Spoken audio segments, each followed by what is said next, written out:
And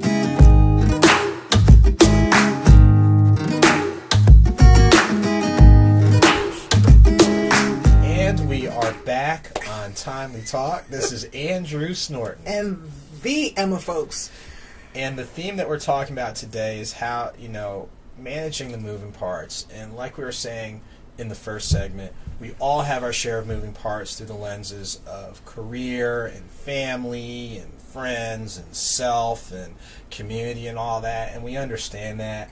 And we know that every once in a while, even though we try to manage it, there's going to be something that throws us for a loop because some of the other parties involved, the lens that they view it through doesn't always overlap with the lens that you view it through. Right. And it can be, say that you don't have your emotions tied in and what have you, you're going to have that. But I think one of the things, especially when you're speaking on the last segment, is how do you soften the emotions so you can see things clearly and still figure out, based on what's going on, what are some of the ways that are available and accessible for us to think as clearly as possible and go about our business as clearly as possible. How do we come up with solutions? Like, it's a problem now. The problem is here. What is the solution, and how do you get through it without making everybody miserable? One of, I can't even think of what she says to me all the time, but, are you adding value? How do you add value to the situation at this point? Or even that, another thing, and I've tried to do this as best as possible, is based on what's going on,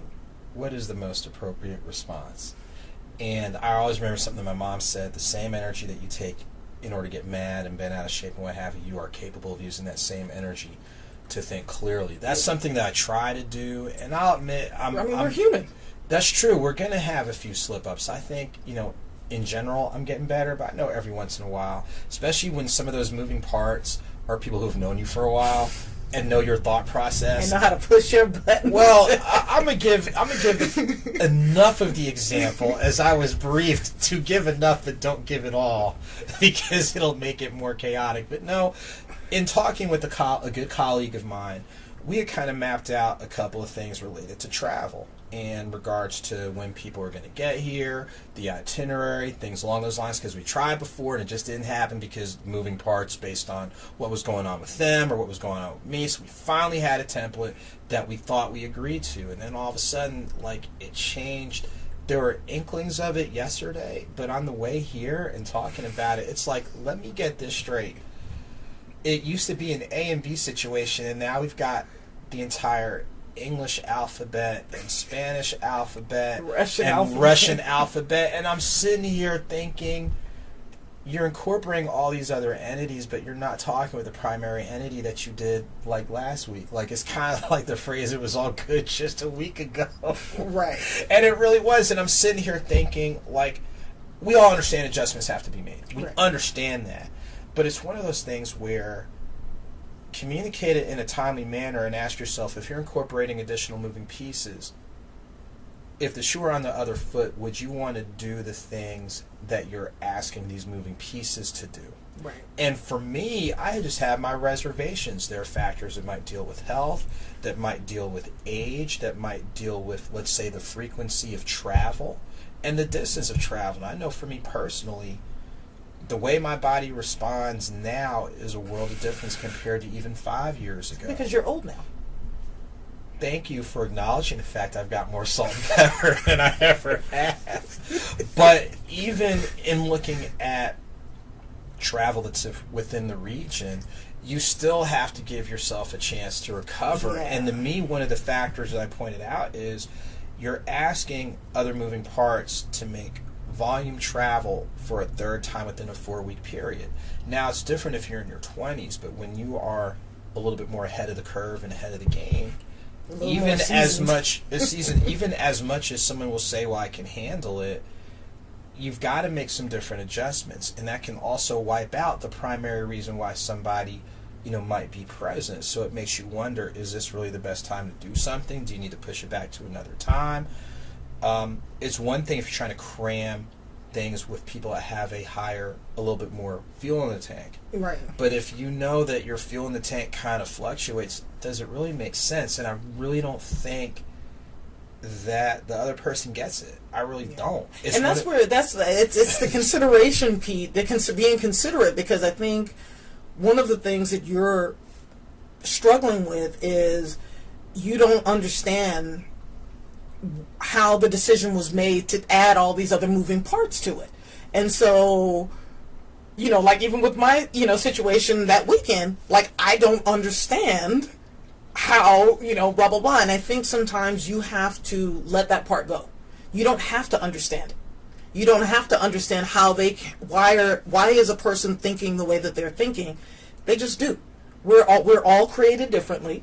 Some of us have limited capacity in the way that not everybody's able to look at a situation and go, oh, well, me moving this is also going to impact this on the other side. That for every action there's an equal reaction. Some people aren't able to see things like that. And you just have to accept people sometimes, especially if you're cool with them. Right. You just have to kind of accept them as they are and not expect them, especially if that's how they are, not expect them to ever be different. I think you made a good point. It's one of those things where if you know where someone's coming from, you might be thrown off by the manner in which it's done, but you're not thrown off from the space and place. Yeah. So on one hand, it's like, all right, I'm really not surprised, but on the other hand, I'm like, there's a recurring pattern of where you really see things through a narrow-minded lens, and everything doesn't require tunnel vision. Sometimes you have to. I remember in the classroom, I would tell students, it's just like a horse with blinders. I'm not telling you to take off the blinders, but if they go from here to here, you see more and you'll want. Yeah, but for you need to understand that some people cannot, are not capable. Like, I'm not being funny, and it's not a stupid and a smart thing. Like, I've got a relative that is a genius, like straight up genius. But this person can't show up any place on time. This person,